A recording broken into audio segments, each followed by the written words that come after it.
É uma alegria estar novamente aqui com os irmãos, dando continuidade a esta conferência, né? Que é a celebração de aniversário da igreja local. Uma satisfação muito grande.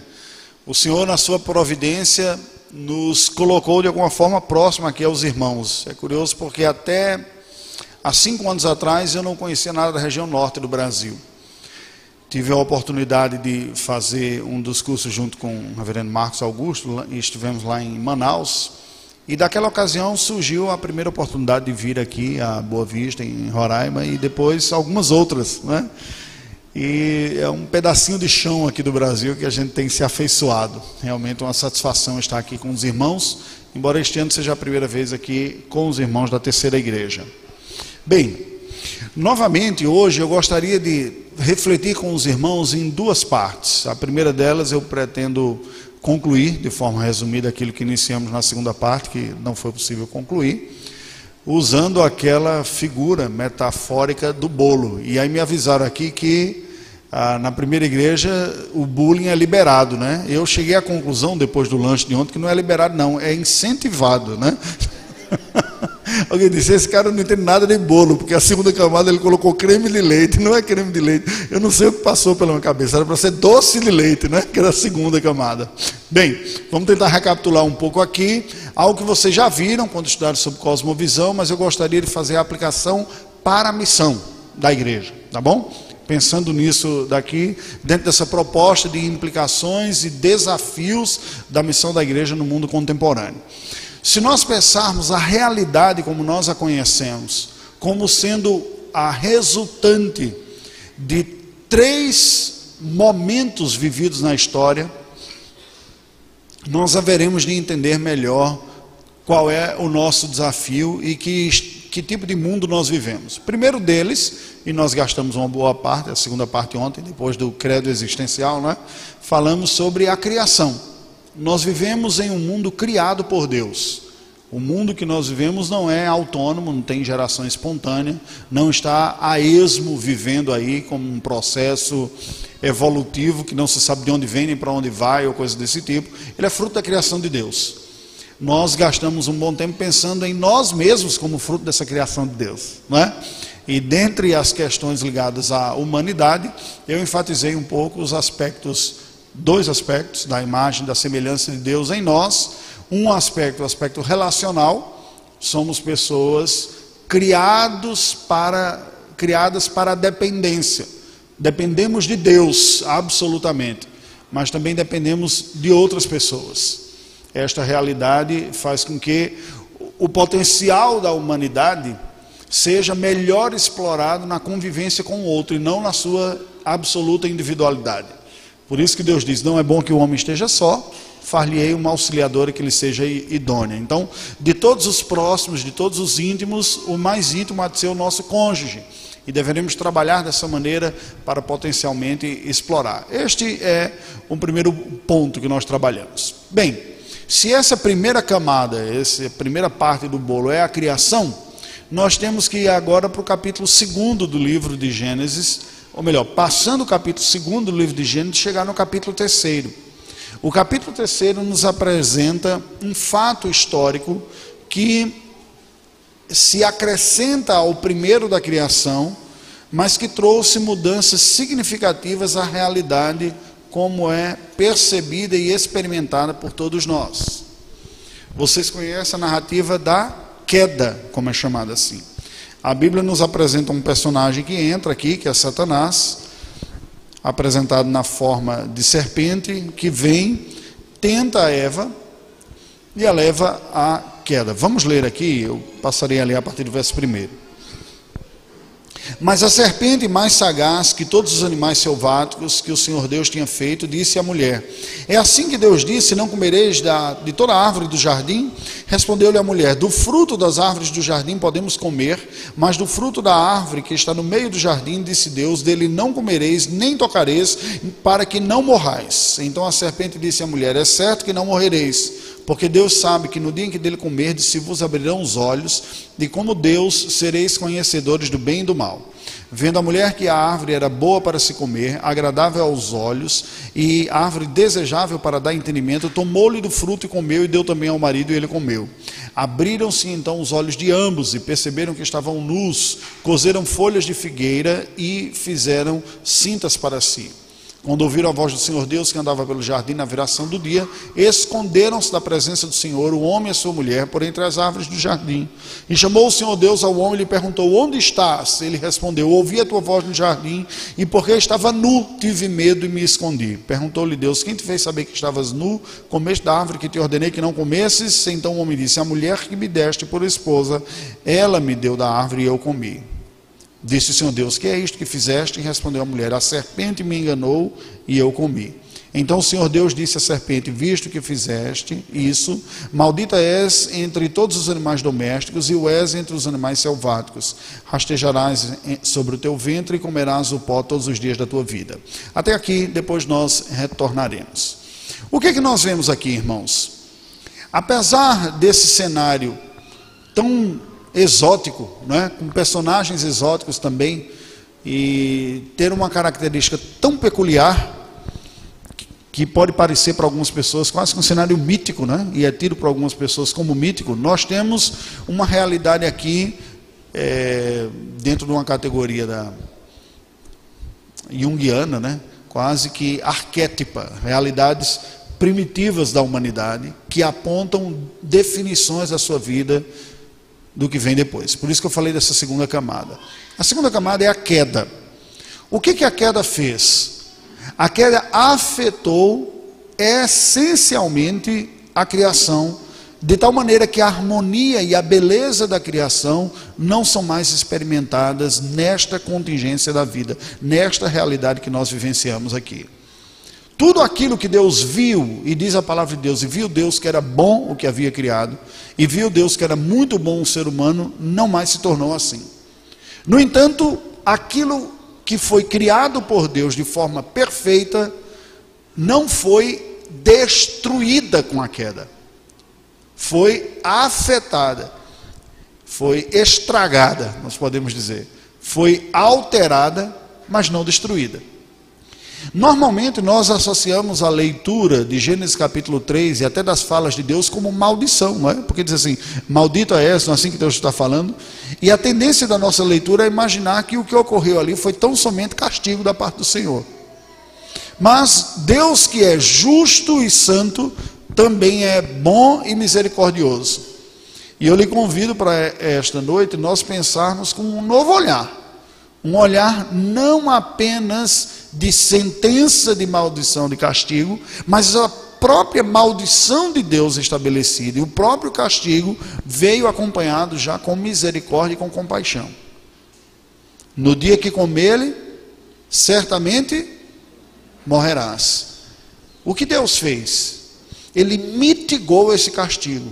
Ele administrou atenuando, diminuindo o impacto e a dosagem. A morte veio sobre o homem imediatamente na sua condição espiritual.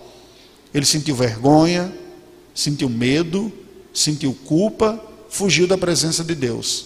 A comunhão com Deus foi absolutamente rompida, mas a morte não foi integralmente experimentada imediatamente após a queda. O homem começa a experimentar a morte. E curiosamente é isso que chamamos de vida. A vida nada mais é do que a experiência de um caminhar para a morte. E nós conseguimos perceber isso um pouco melhor depois que a gente passa do auge da biologia, dos 18, 20 anos de idade. Aí você começa a perceber que o que antes você associava a vida e vigor vai se perdendo. Eu me lembro quando eu retornei do período da Albânia, estava para mudar para Portugal, encontrei um colega lá em Brasília, aí nós conversando: e aí, como é que estão as coisas? Ele diz: olha, está bem, a gente tem enfrentado alguns desafios aqui no ministério e tal, que negócio, eu senti uma coisa, fiz um exame essa semana, minha esposa fazendo um exame de sangue, e eu me peguei depois de um tempo conversando sobre exames, sobre rotina, sobre remédio. Eu fiz: gente, eu acho que eu estou ficando velho. Nunca na vida eu tinha percebido que ia fazer parte da conversa do meu dia a dia, falar sobre exame, check-up, medir o colesterol, ver como é que estavam as coisas. Eu me achava meio jovem, sabe? Até que a gente é surpreendido pela realidade da vida que se impõe sobre nós E se mostra para nós dizendo: esta vida, o vigor da vida, não é uma realidade para sempre, eterna. Ela vai desvalecendo, ela vai perdendo. Nós percebemos isso em efeitos colaterais pequenos, como uma parte, até pequena aqui, em alguns lugares é maior, de pessoas que precisam usar esse aparelho aqui, né? Porque a vista já não consegue enxergar como Deus. Então a gente usa uma prótese. Óculos é prótese, né? Não é para a perna, não é para o braço, mas é para os olhos. Então há uma deficiência, e se eu tirar aqui, vocês podem fazer a careta que vocês quiserem, que eu não estou conseguindo enxergar, né? E aí eu preciso de prótese. E uso desde os 18 anos de idade, quando supostamente deveria ser a época de maior vigor, né? Nos óculos, nos olhos, já tinha acabado para mim aos 18 anos de idade. Eu já precisava de prótese para isso. Algumas pessoas mais cedo, eu tenho filhos, crianças e adolescentes que já precisam usar prótese ocular. Por quê? Por causa da queda. O que a queda fez foi afetar aquela plenitude da beleza e do vigor do que Deus colocou e construiu. E isso, se nós olharmos por um lado como maldição, por outro lado nós podemos ver como misericórdia do Senhor. O que o Senhor Deus está nos fazendo é nos livrando da escravidão perpétua no mundo caído. As tragédias, a desvanecência, a perda do vigor aqui nesta vida são convites e alertas da parte de Deus para que nós acordemos e não façamos da vida aqui presente o porto final da nossa existência. Esta lembrança de pessoas que não conseguem pensar nisso cedo, ainda na fase da juventude, recebe ano após ano um convite mais forte da parte de Deus para lembrar dele. À medida que nós vamos nos desencantando naturalmente com um potencial que o nosso corpo experimenta. É verdade que intelectualmente você pode continuar crescendo e se desenvolvendo, mas o seu corpo já não vai aguentando desfrutar da mesma intensidade do que a sua mente está adquirindo. E esses são alertas da parte de Deus. Veja que Deus não tirou do homem a capacidade de produzir as coisas que, como imagem e semelhança, ele tinha recebido. Domina sobre a terra, multiplica, não foi tudo isso? O homem continuou, só que Deus disse o seguinte: vai dar trabalho mais agora, vai dar mais trabalho. A própria terra vai produzir cardos e abrolhos, e a maneira digna de se manter, de manifestar a minha imagem, como capacidade criativa e de governança, você vai preservar, mas vai ser mais difícil. E este mais difícil, veja, não foi uma eliminação. Um castigo pleno seria: você vai perder essa capacidade. Eu vou tirar definitivamente e completamente a minha imagem de você. Você vai virar uma ameba. Você não vai ter capacidade de governança, de reflexão, de trabalho e tudo mais. Mas foi isso que Deus fez com a humanidade? Não. No entanto, para que não ficássemos escravizados por isso aqui, como se a nossa vida fosse plenamente satisfeita nesta realidade daqui, o Senhor nos dá lembretes de que o que Ele tem preparado para nós é muito melhor do que aquilo que nós já estamos experimentando aqui.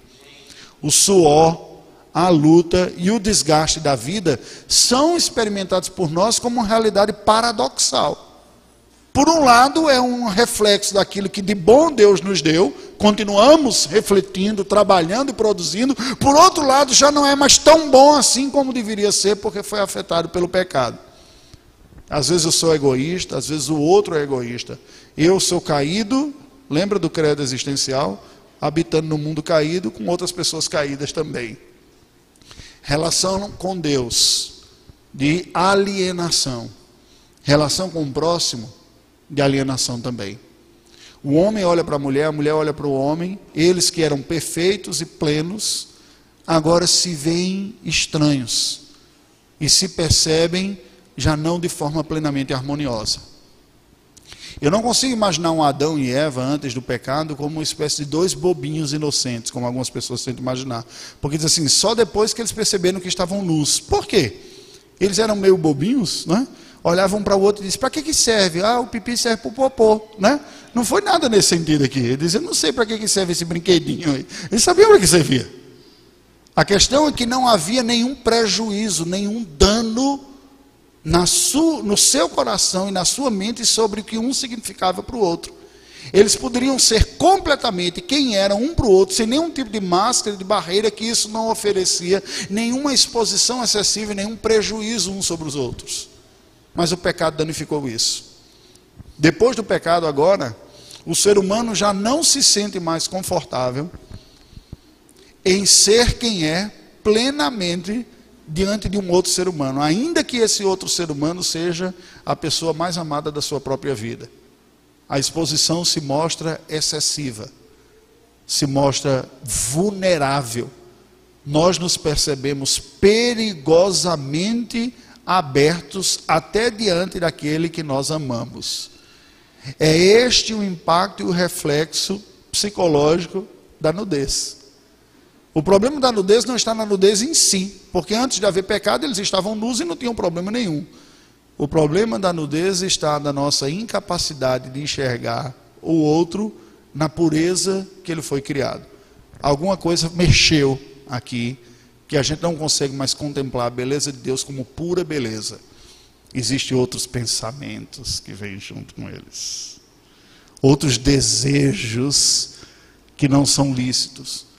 E neste sentido nos sentimos invadidos e violados pelo excesso de liberdade que o outro tem. Agora veja que essa realidade, ela se faz presente na nossa própria relação.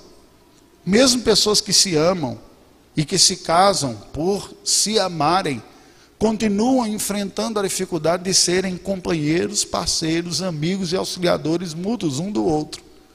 E nós continuamos a experimentar este excesso de risco e de vulnerabilidade na relação mesmo com aquela pessoa com quem nós amamos.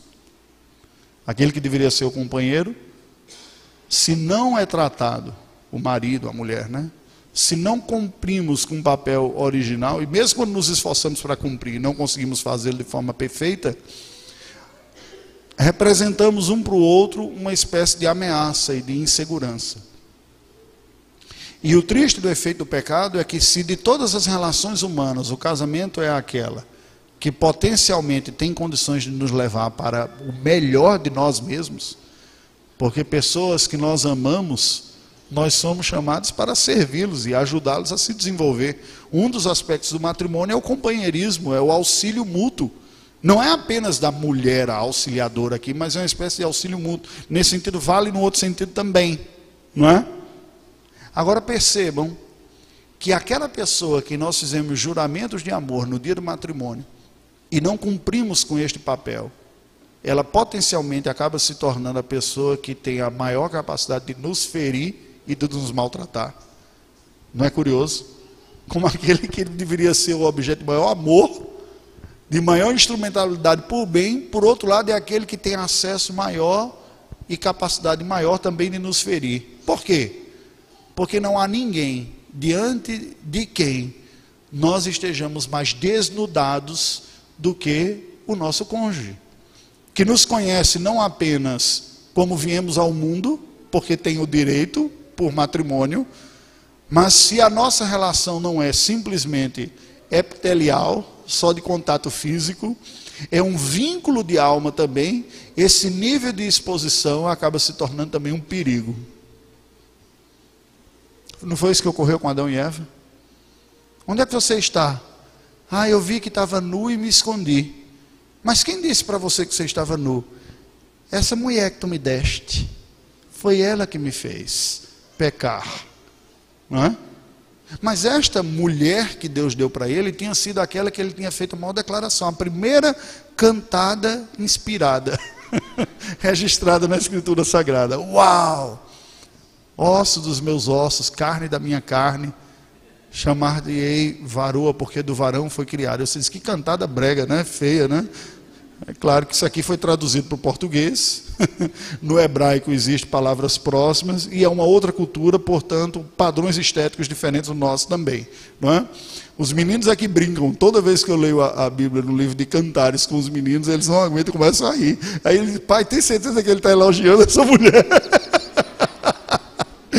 Os seus dentes são como ovelhas nas montanhas, né? O seu pescoço como uma coluna e por aí vai. Olhos de pomba, ele está parecendo um monstro para mim. Aí eu digo, meu filho, acredite, ele está dando uma cantada muito bonita e ela está se sentindo cortejada assim, de uma forma assim especial. Não é nem vulgar isso aqui, isso é estiloso que está ocorrendo. Creia em mim, meu filho, é isso que está acontecendo aqui. É outro valor estético e são outras referências, porque isso também é culturalmente estabelecido, né? Os valores de beleza e tudo mais. Agora veja que no meio daquele casal ocorreu isso. A dificuldade que nós passamos a ter de admitir a nossa própria culpa no dia a dia. A facilidade que nós passamos a ter depois da queda de transferirmos a culpa para o outro. Vitimização e mimimi não é privilégio da época contemporânea, não. A raiz dessas coisas começaram lá no jardim. Né? Eu sou assim por causa dos outros. Foi essa mulher que o Senhor me deu. O Senhor pergunta para a mulher, ela diz, foi a serpente que o Senhor criou. É sempre a culpa do outro. Eu que não tive oportunidade, meu pai que fez isso comigo, minha mãe que foi abusiva, minha família foi disfuncional e por aí vai. Ainda que nenhuma destas coisas seja eliminadas, as contribuições que foram dadas. Por quê? Vivemos em um mundo caído. Nós não nascemos e não nos foram dados a ninguém, nenhum ser humano sobre a face da terra, condições perfeitas de vida. Oportunidades iguais também não existem. Tudo foi afetado pelo pecado. Nós somos chamados para agir e para atuar e para sermos missionários em um mundo caído, e nós mesmos somos pessoas caídas. Até boas motivações nossas e bons serviços nossos podem e estarão também afetados pelo pecado. A própria piedade pode muitas vezes ser motivada por uma razão equivocada.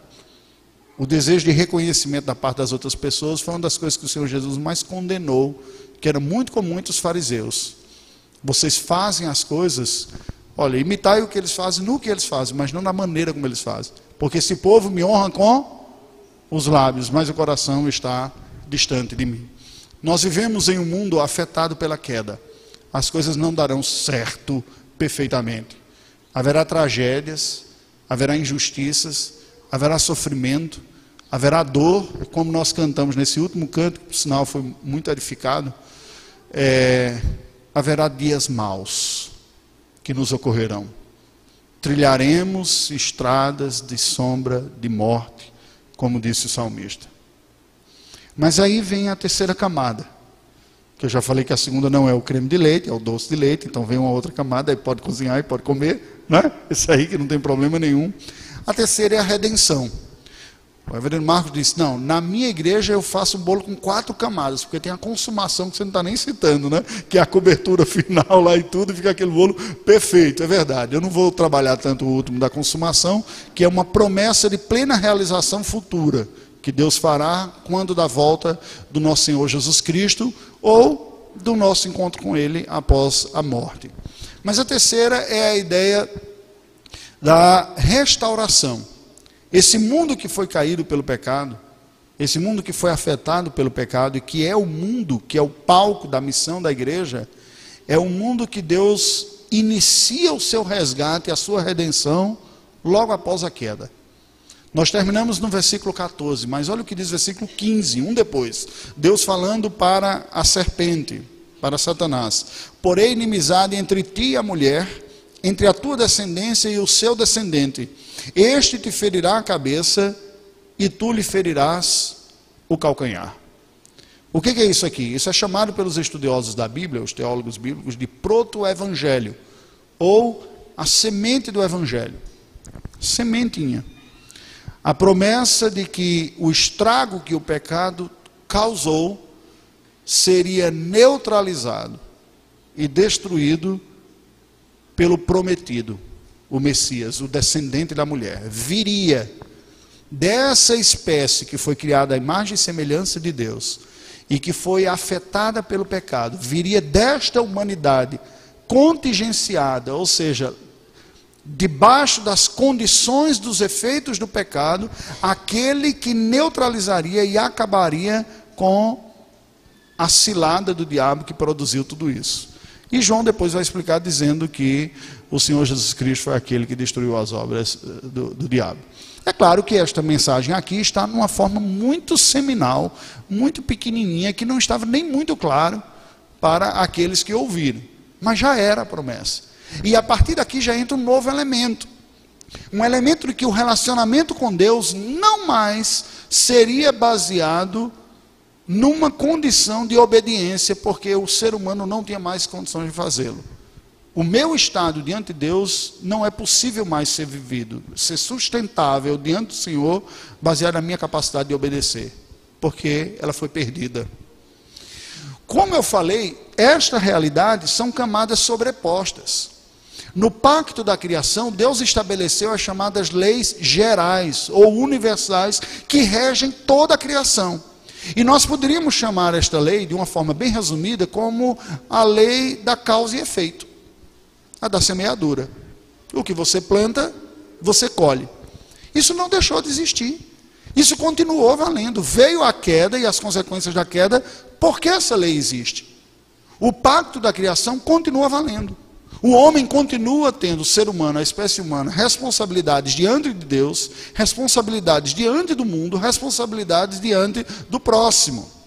Ele continua com capacidade de trabalho, ele continua com capacidade de adoração, ele continua com capacidade de relacionamento interpessoal. Só que tudo isso agora foi afetado pelo pecado. E nenhuma dessas relações é mais perfeita. Segunda camada. Terceira camada. Deus está restaurando cada uma dessas relações pela obra do seu Filho Jesus Cristo. Então ele chega dentro do início e diz, ó, com relação a você, essa tanguinha aí de figueira não é suficiente para cobrir as suas vergonhas, não. São físicas, mas também são morais. O que ele faz? Ele prepara vestimentas a partir de um animal. Aquela ideia de que um inocente já precisou pagar sua própria vida, dar sua própria vida para cobrir a vergonha do homem, já é a mensagem de graça e redenção sendo dramatizada. Ela foi proclamada, o descendente da mulher vai esmagar a cabeça da serpente, e ela foi dramatizada quando o próprio Senhor confecciona a primeira roupa daqueles casais. Para que você se torne aceitável, um inocente teve que pagar. O que é isso? À luz de toda a revelação bíblica, nós sabemos. Aponta lá para o Senhor Jesus Cristo. Mas em essência, é o Evangelho, não é? Eu me tornei digno e aceitável diante de Deus, porque um que não tem nada a ver com essa história aqui, que é inocente, pagou com sua própria vida. Ainda que ele não soubesse quem seria essa pessoa, ele estava desfrutando do ato objetivo de Deus ter feito isso por eles, o relacionamento com Deus. O relacionamento é entre os iguais. Deus não aniquilou, e no seu castigo ele não privou o homem. Ele disse, você vai continuar com essas responsabilidades. Tanto que a mulher, você vai continuar tendo o privilégio de gerar filhos. No entanto, vai dar um pouquinho de trabalho. Você vai sentir dores. Você vai continuar tendo um marido. No entanto, você vai ser mais rebelde à liderança dele. O teu desejo, ele governará. E a inquietação, não, eu sou emancipada, empoderada, né, e tal, aqui é outra coisa. Finalmente. Isso tem a ver com a queda. E para que isso não ocorra uma governança, você, homem, continuará produzindo e gerando. A terra vai produzir abrolhos e cardos. A mulher vai para o mercado do trabalho e o homem diz, pode ir. Você não quer crescer?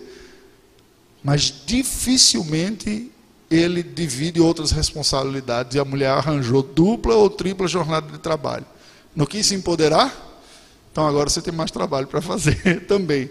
E para o homem, o efeito colateral do pecado foi a tendência à sua omissão numa boa liderança, principalmente quando está diante de uma mulher empoderada. Ah, você quer ser empoderada? Se empodere. Não é? A gente racha as contas. Para mim é melhor.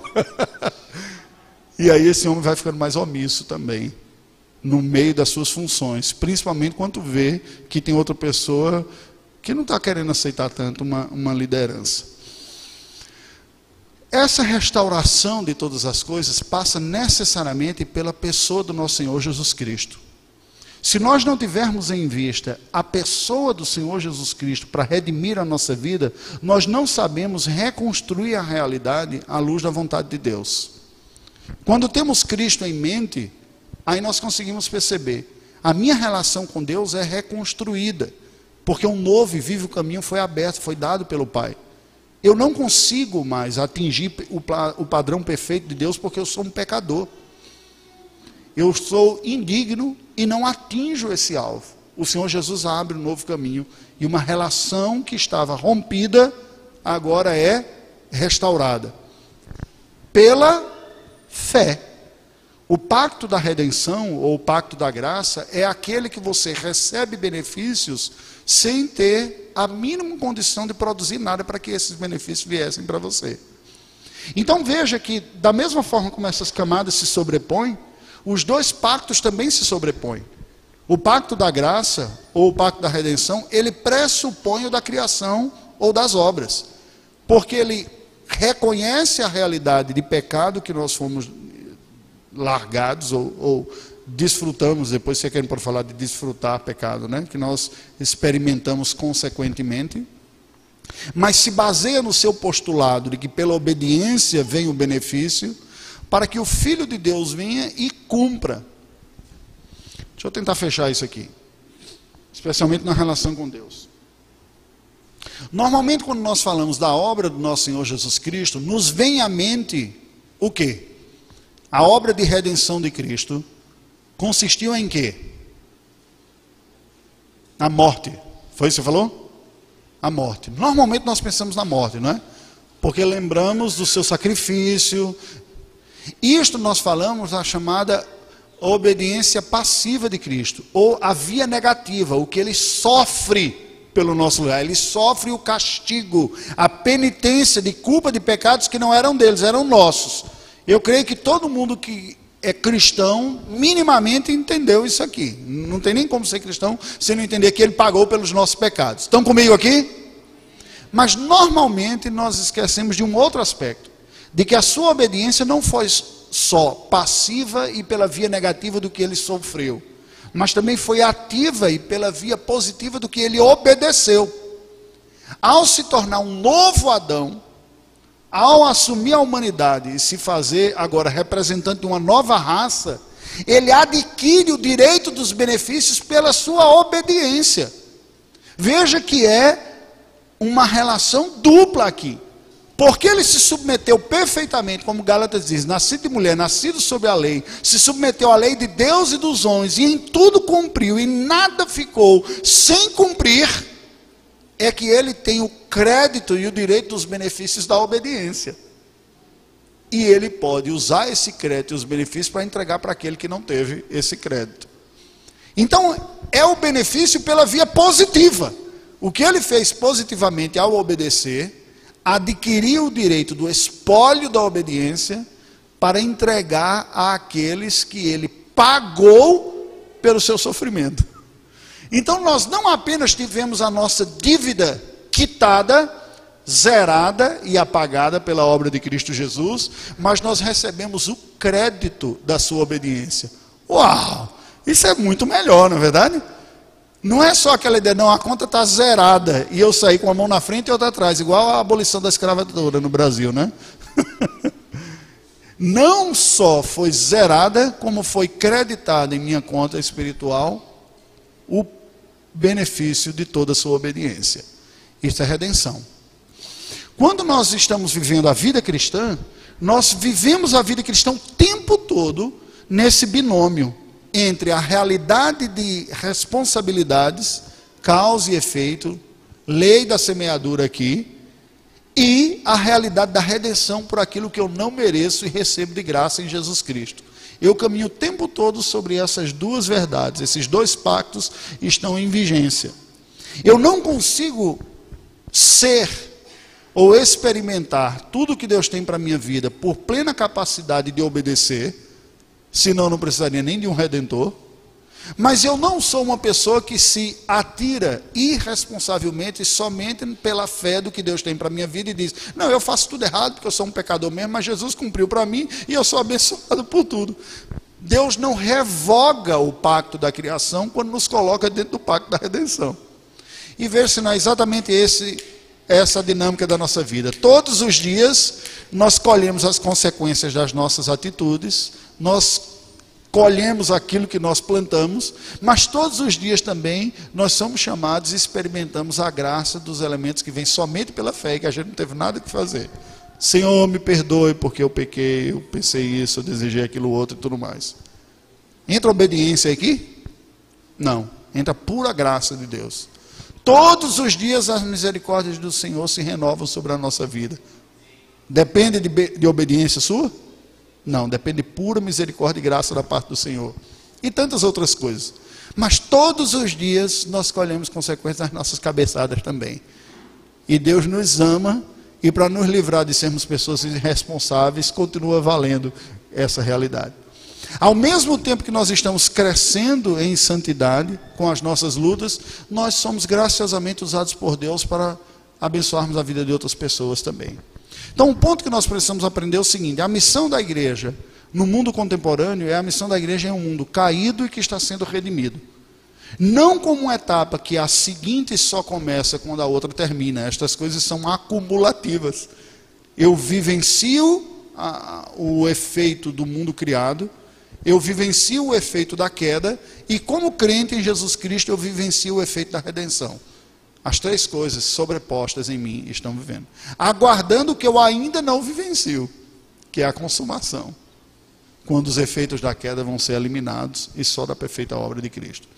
Entender o mundo como a consequência dessas três etapas que estão acumuladas e convivendo, nos faz olhar o mundo na perspectiva cristã.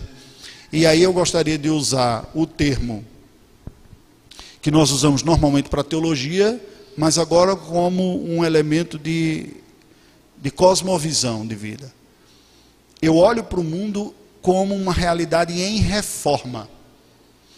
Há um livreto da editora Cultura Cristã, do Gene Voigt Jr., eu acho que é esse o nome do autor. Tem um que é da A Criação Restaurada e o outro de Todo o Entendimento. Na Criação Restaurada, aí o autor é outro. O autor diz o seguinte: não cabe ao cristão o pensamento revolucionário. Por quê?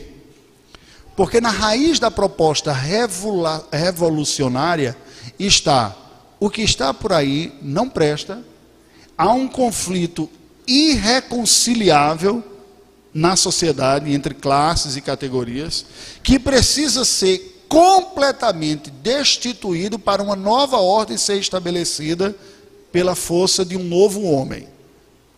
E por isso que quem foi por essa linha, em todos os lugares, teve revolução. Pessoas pegaram em armas, mataram, destituíram, guilhotina e por aí vai. Porque ele diz o quê? É irreconciliável esta realidade como aí está. É preciso destruí-la para construir uma nova. Ora, é verdade quando as pessoas reconhecem que tem coisas erradas neste mundo aqui, e que nós olhamos muitas vezes quase sem esperança de que elas possam mudar. Mas não é verdade que para resolvê-lo eu tenho que destruir esta realidade para construir uma nova. Deus não faz assim. Deus está restaurando a sua criação. Por isso, ao cristão, ao invés do pensamento revolucionário, convém o pensamento reformacional. A reforma é o caminho cristão e não a revolução. O que a reforma acredita é que a estrutura de que aí está foi dada pela criação, mas a criação foi afetada pelo pecado. Entretanto, em Cristo Jesus, o que foi afetado pelo pecado está sendo restaurado. E eu tomo parte num processo de restauração e não de destruição do que estava antes para construir uma coisa nova. O cristão é chamado a reforma e não a revolução. Interessante, né? Você olhar dessa forma, porque essa é a nossa ação no mundo. Agora, terminada essa parte, aí eu gostaria de trabalhar uma segunda aqui. Nós precisamos entender quem somos nós. As perguntas que eu fiz ontem, né? Quem somos nós? Somos seres caídos, habitando em um mundo caído, entre pessoas caídas, porém reconciliados pela justiça de Cristo Jesus. entalhados pelo Espírito Santo, não é isso? Somos esses agentes de Deus. Somos chamados para cumprir essa missão no mundo que está caído, mas que está sendo redimido pelo Senhor. Enquanto nós mesmos estamos sendo santificados por Deus, nós somos agentes de Deus no meio do mundo. Eu não espero uma coisa terminar primeiro em mim para eu começar. É a mesma lógica de Paulo. Aquilo que recebi da parte do Senhor, isso entreguei para vocês. Nós somos chamados a compartilhar com os outros à medida que nós recebemos da parte de Deus. Uma das tentações nossas, eu creio que no meio reformado clássico, seria primeiro acreditar que a pessoa precisa de uma grande medida de formação intelectual para poder começar a ter o que dizer para os outros. Muitas vezes eu me sinto na tentação de cair nesta cilada. Embora na minha cabeça eu já não acredite assim já há muito tempo. Eu vejo que nós somos chamados por Deus para compartilhar aquilo que temos recebido, na medida do que temos. Porque cada um só dá o que tem. Você não tem condição de dar o que não tem. Mas, como eu costumo dizer para algumas ovelhas minhas, né, eu disse, se você ouviu a mensagem do Evangelho e ela foi suficiente para lhe salvar, ela é suficiente para salvar outro pecador. Então não fique com medo daquilo que você não sabe, mas comunique aquilo que você já sabe. Porque o que você já sabe foi suficiente para salvar você. Entende qual é a lógica aqui? O que eu recebi da parte de Deus já tem sido útil para a minha vida. Tudo que eu tenho como cristão foi o que eu consegui entender até agora. Ora, se já produziu tudo isso aqui na minha vida, pode produzir alguma coisa na vida de uma outra pessoa também. E assim eu cresço no serviço à medida que cresço também no aprendizado. Eu gostaria de lhe convidar a abrir a Bíblia agora no Evangelho segundo Mateus, capítulo número 9. Falar um pouco sobre a missão da igreja, mas com uma breve distinção aqui. A distinção entre duas ideias que muitas vezes estão confusas na cabeça de muitas pessoas sobre a igreja.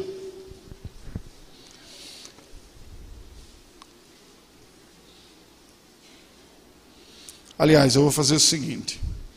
Vamos abrir em 1 Coríntios 7. Eu vou deixar o de Mateus para amanhã. Mateus eu vou deixar para amanhã de manhã, tá bom? 1 Coríntios 7. Continuando nessa lógica de agentes de Deus em um mundo caído. A partir do versículo número 17. O apóstolo Paulo está falando sobre a condição social dos crentes de Corinto. Antes de nós lermos aqui, deixa eu explicar o que ocorre. Corinto era uma cidade litorânea, havia cultos pagãos em Corinto, e alguns deles até imorais, porque os gregos acreditavam que o amor, por exemplo, era não apenas uma ética, um padrão de comportamento, mas era um Deus. Uma das faces do amor, porque a língua grega tem 3 palavras para amor. Eros era considerado não apenas um verbo, então um homem ama uma mulher, ou no caso do mundo grego, ama um outro homem, né?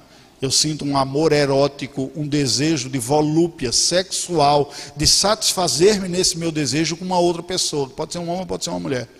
Por isso que para eles o amor não tinha essa conotação moral, uma vez que estava ligado à capacidade de sentir prazer. E aí, pode ser com quem for, com quem eu estiver sentindo esse prazer, eu estou amando. Qualquer semelhança não é mera coincidência, né? É o discurso que tem sido restaurado agora. Não, toda forma de amor vale a pena, né? Como se diz.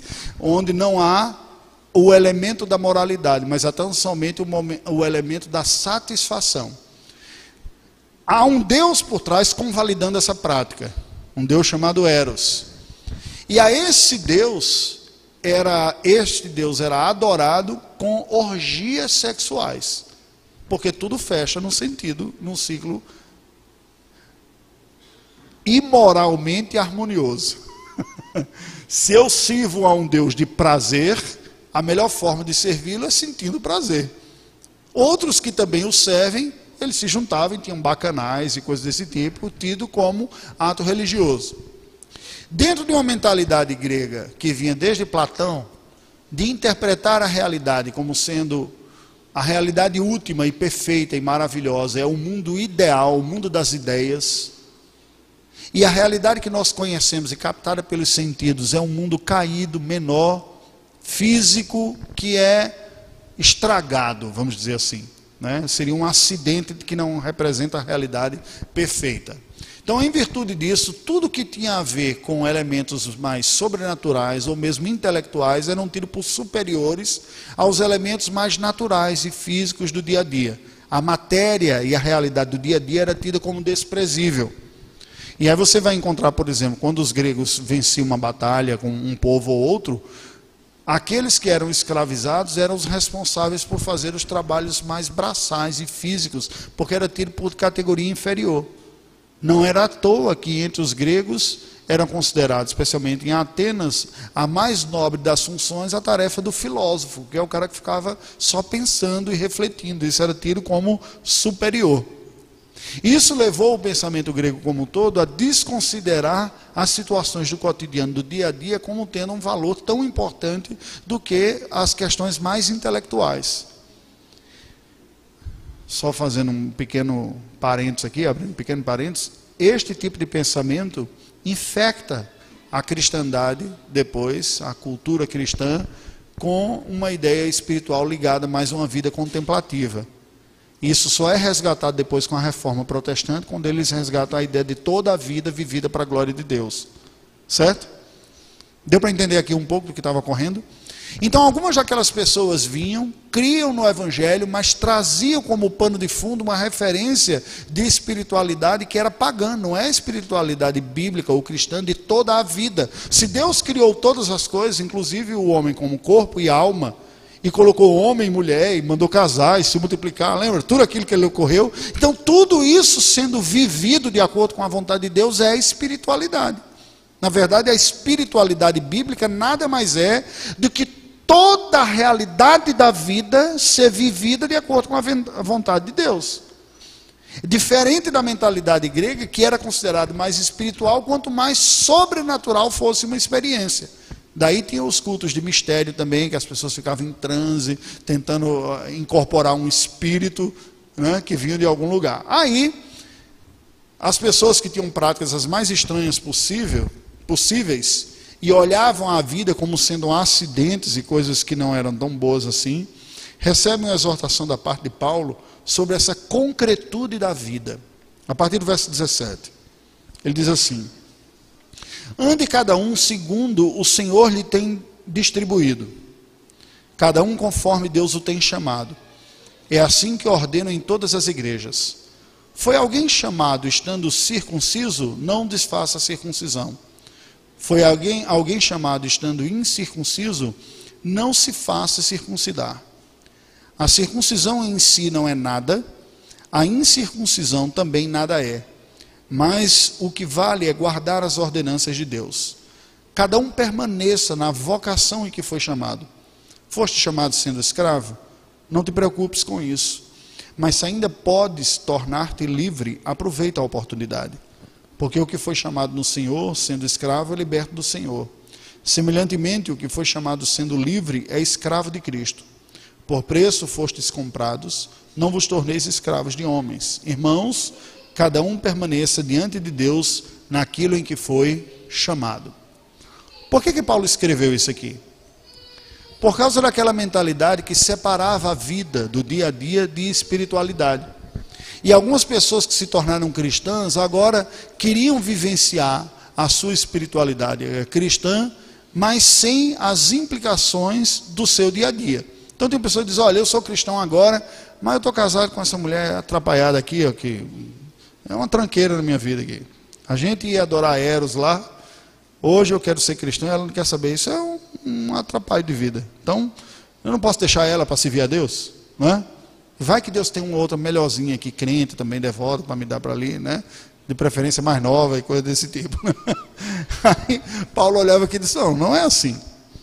Cada um sirva a Deus conforme lhe foi chamado. Você é chamado para viver a vida cristã e a sua espiritualidade nos limites dos caminhos que a providência estabeleceu para a sua vida. Uma boa parte das nossas insatisfações tem a ver com o desejo que a gente queria ter uma vida que não é o que a gente tem. Eu gostaria de ter o trabalho daquele outro. Você pode não admitir, mas algumas pessoas gostariam de ter o cônjuge daquele outro, não é? Ou o dinheiro daquele outro, ou morar na casa daquela outra pessoa. E o que Paulo está colocando aqui é o seguinte: viva conforme a vocação. Se você tiver condições de melhorar, se você é escravo, viva como escravo. Mas se tiver condição de se libertar, aproveite essa condição.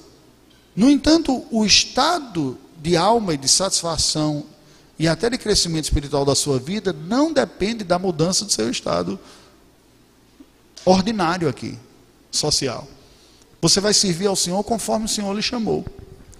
Este ponto de resgatar a espiritualidade para as contingências do dia a dia, da realidade do dia a dia, é o ponto da espiritualidade cristã. E nós sabermos lidar com aquilo que somos chamados para ser, que é servos de Deus, encontrando prazer no Senhor com aquilo que a sua providência coloca na minha vida, mas também como imagem de Deus, com a possibilidade de construirmos um progresso, é a grande dinâmica da vida cristã. Na verdade, como se fosse 3 pernas, né? O que eu sou enquanto pessoa e a contingência da providência, trabalho, família, lugar, país, língua, dinheiro, o que eu sou. A possibilidade do que eu possa ser, no sentido de me programar, de trabalhar, de me esforçar, de contribuir com a vida do próximo, com a minha própria vida aqui. E o contentamento entre o que eu ainda não sou, gostaria de ser, é a chave da espiritualidade cristã. Percebe qual é o ponto aqui? Se nós pensarmos qual é a missão da igreja neste mundo contemporâneo, bem, nós vamos abordar isso amanhã pela manhã. Mas entre outras coisas, nós precisamos nos entender que Deus escolheu a cada um de nós, que somos parte do seu povo, dentro de uma realidade que eu chamaria o seu campo missionário, que é a contingência da sua vida. Neste sentido, todos nós somos missionários. Você na sua família, no seu trabalho, na sua cidade, no seu ambiente, tem uma oportunidade única dada por Deus de viver para a glória de Deus, manifestar a presença do Senhor e encontrar satisfação em Deus em servir ao seu próximo através da sua vida. É isso que Paulo está dizendo. Se você for chamado solteiro, fique solteiro. Você não precisa se casar para ser mais espiritual.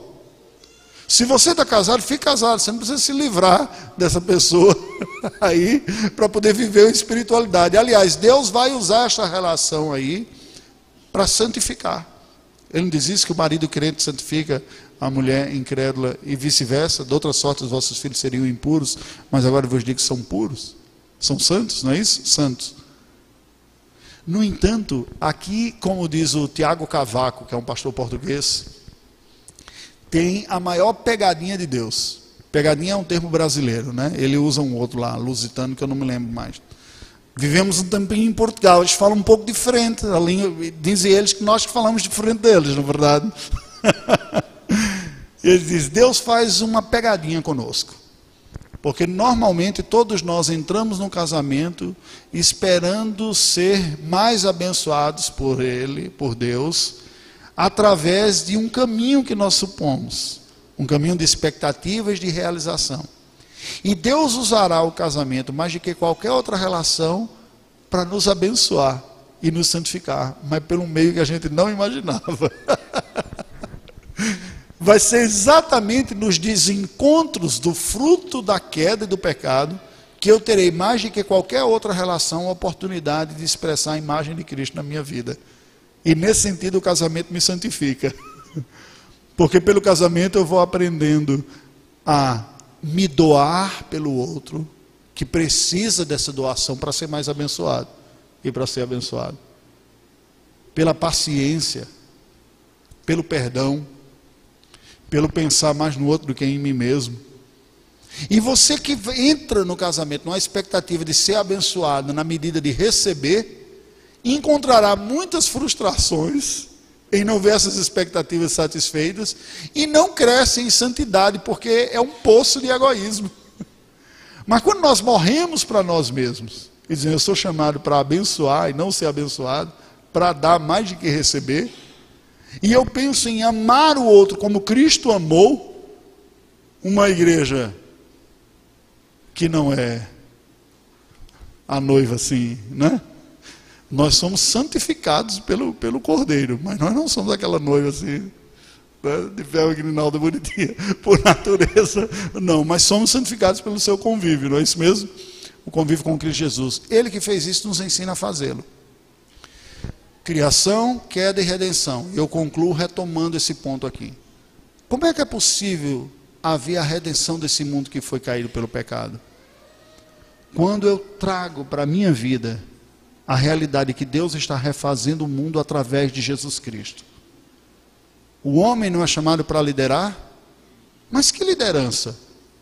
Aquela impositiva, talvez até imperiosa, como um senhor de escravos? Não. O Senhor Jesus nos mostra como é a liderança.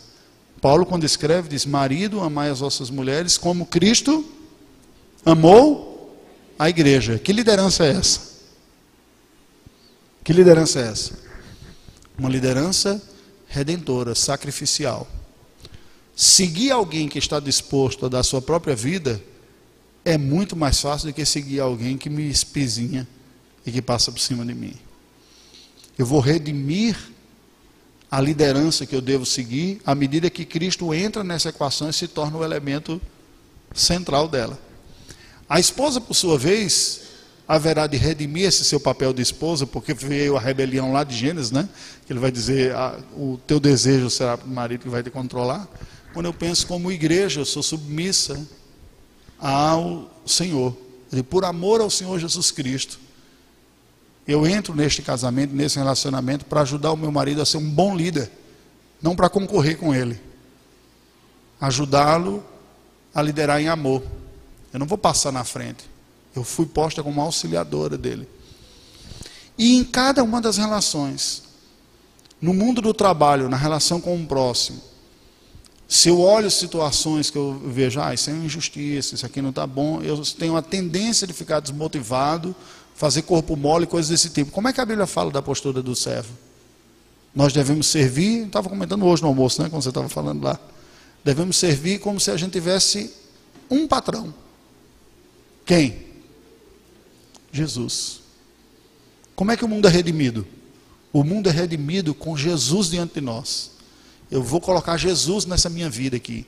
O meu trabalho está difícil, o patrão é chato. Senhor, por motivos da tua providência, tu colocasse essa bênção aqui na minha vida.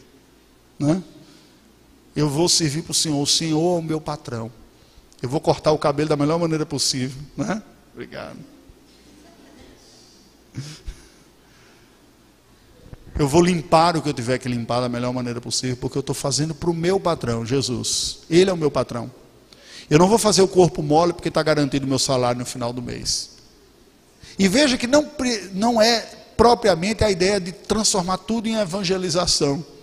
Porque o mundo criado por Deus, Deus é o gerente desse mundo, o regente desse mundo, e nós somos chamados como agentes de Deus nesse mundo para espelhar isso também. Às vezes eu vejo os evangelhos com uma neurose em tudo que é transformar em evangelização, né? Quem tem um dom de evangelista vai fazer isso o tempo todo e com naturalidade, que é admirável. Mas nós somos chamados a, em alguma medida, espelhar essa governança de Cristo Jesus. O próprio Senhor Jesus Cristo fez benefícios para outras pessoas que não conheceram como Salvador. Lembra da cura dos 10 leprosos? Quantos voltaram para agradecer? Só um. O Senhor Jesus diz, não, eu sou Deus, eu conheço todas as coisas, eu sei que 9 não vão voltar, não vou nem perder poder salvando ou purificando quem é ímpio, né? Só vou curar isso aqui que é o eleito só, o resto vai para os infernos mesmo. Foi assim que ele fez? Não, não é verdade. Isso é conosco também, né? Então veja que quando Paulo trabalha esse aspecto, ele está dizendo, sirva, reconheça os limites da sua vocação e da sua providência, do que a providência de Deus colocou na sua vida, e espelhe essa presença de Cristo no ambiente que você está. Se você puder melhorar, aproveite a oportunidade e melhore, não é? Mas aquilo que você não pode mudar, viva para a glória de Deus. Este ponto muda a nossa perspectiva. e nos ajuda a viver no mundo como agentes de transformação e de redenção também. Isso vale para os dias de hoje também. Vamos orar ao Senhor. Deus bendito, nós te rendemos graças pela tua palavra. O Senhor que tudo criou, na tua infinita sabedoria, planejou a inclusão e a execução da queda. E na tua infinita bondade e misericórdia, tu planejaste e tens executado a redenção deste mundo, através da obra do teu Filho Jesus, pelo Evangelho em nós, pelo Espírito Santo em nós, que capacita-nos e faz de nós agentes, sacerdotes no meio de um mundo caído, gente que foi posto por ti para espelhar a tua misericórdia, a tua bondade, a tua governança, e nós mesmos fomos chamados para experimentá-la. Ajuda-nos, ó Deus, a santificar as diversas áreas de nossa vida, vivendo de acordo com o teu querer. Perdoa os nossos pecados. Abençoa-nos conforme a tua misericórdia, em nome de Jesus. Amém. Deus nos abençoe.